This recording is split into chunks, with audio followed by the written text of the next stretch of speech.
Praise the Lord. இயேசுவின் நாமத்தில் உங்களுக்கு அன்பின் வாழ்த்துக்கள். நல்லா இருக்கீங்களா?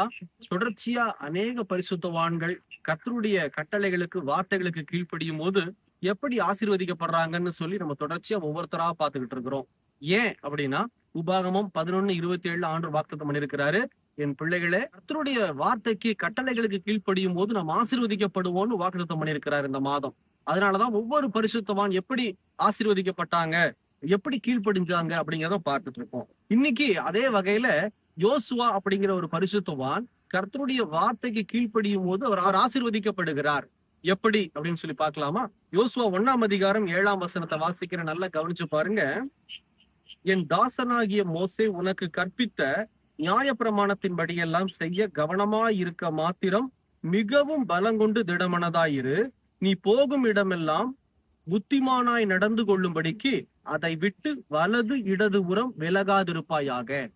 எவ்வளவு அழகான ஒரு வசனம். ரொம்ப ஆணித்தரமா ஆண்டவர் யோசுவாக்கு சொல்றார்.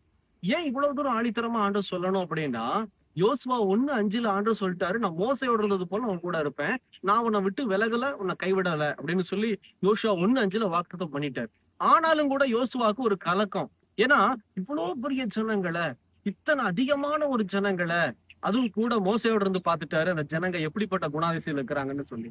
அந்த குணத்தோடு இருக்கிற ஒரு சில நன்றி இல்லாத ஒரு குணத்தோடு இருக்கிற ஜனங்களை எப்படி வழி நடத்துறதுன்னு சொல்லி கலங்கி போயிருக்கிற நேரத்துல கர்த்தர் மறுபடியும் வாக்குத்தத்தம் பண்றாரு. என்ன அப்படின்னா, ஒரு ஆலோசனையும் ஒரு வாக்குத்தத்தமும் பண்ணுகிறார். என்னன்னா, நியாயப்பிரமாண புஸ்தகம், மோசே உனக்கு கற்பித்த நியாயப்பிரமாணத்தின்படி நீ நடக்க மாத்திரம் பலங்கொண்டு திடமனதாய், அதை மாத்திரம் நீ விட்டுடாத. வழி விலகி, அதாவது வலது பக்கமோ இல்ல இடது பக்கமோ சாயாம நேரா இரு. நியாயப்பிரமாணம் என்பது என்ன தெரியுமா? இந்த வசனம் தான் நியாயப்பிரமாணம். ஆண்டவர் சொல்றாரு, இந்த வசனத்தின்படி நீ கவனமாயிருப்பாயானால் புத்திமானாய் இந்த ஜனங்களுக்குள்ள இந்த தேசத்துல நடந்து கொள்ளுவ. அது மாத்திரமல்ல, நீ சகலத்திலையும் ஆசீர்வதிக்கப்படுவ. இன்னைக்கு நம்ம வாழ்க்கையில புத்திமானாய் நடந்து கொள்ள முடியல. நம்மளை சுத்தி இருக்கிற ஜனங்க ரொம்ப புத்தியா இருக்கிறாங்க. ஆனா கர்த்தருடைய பிள்ளைகளுக்கு புத்திமானாய் நடந்து கொள்ள தெரியல, முடியல. ஏன் தெரியுமா? ஒரே ஒரு காரியம். நம்ம நினைச்சிட்டு இருக்கிறோம், இதோ நான் ஓடணும், இதை செய்யணும், அதை செய்யணும், இப்படி படிக்கணும், அப்படி படிக்கணும். எல்லாவற்றுக்கும் மேல இந்த வேத புஸ்தகத்தை நீங்க வாசிக்கிற ஒரு பழக்கம் இருக்கணும். இந்த வேத வசனத்தை, அந்த புஸ்தகத்தை நீங்க வாசிக்காம எதை செஞ்சாலும் நீங்களும் நானும் புத்திமானா நடந்து கொள்ள முடியாது. இன்னைக்கு நிறைய வாலிபர்களுக்கு தெரிய மாட்டேங்குது, பேரண்ட்ஸுகளுக்கு தெரிய மாட்டேங்குது.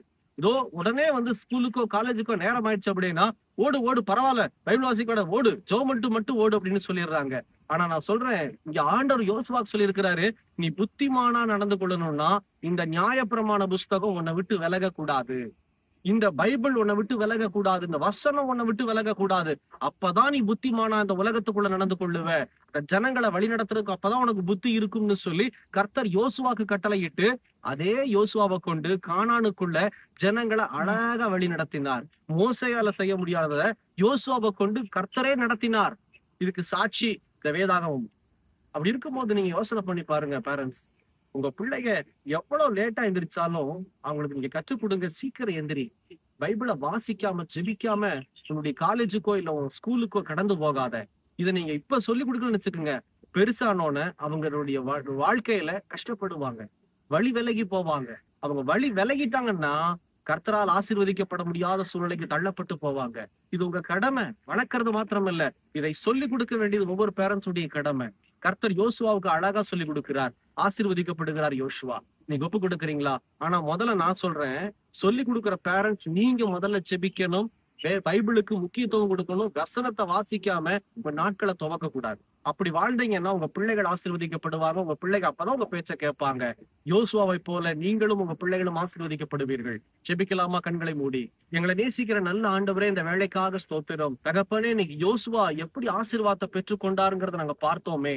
தகப்பன், நம்முடைய வார்த்தைக்கு கீழ்ப்படிஞ்சு உடைய வார்த்தைக்கு செவி கொடுத்து ஆண்டவரே வழி விலகாம உடைய வார்த்தையின்படி நடக்கும் போது யோசுவா புத்திமானாய் மாத்திரமல்ல, ஜனங்களை ஆசீர்வாதமா கானானுக்குள்ள பிரவேசிக்க செய்தாரே, அப்படியாகவே இந்த உலகத்துல வாழுகிற எங்களுக்கும் இந்த புத்திமதி வேணும் ஆண்டவரே.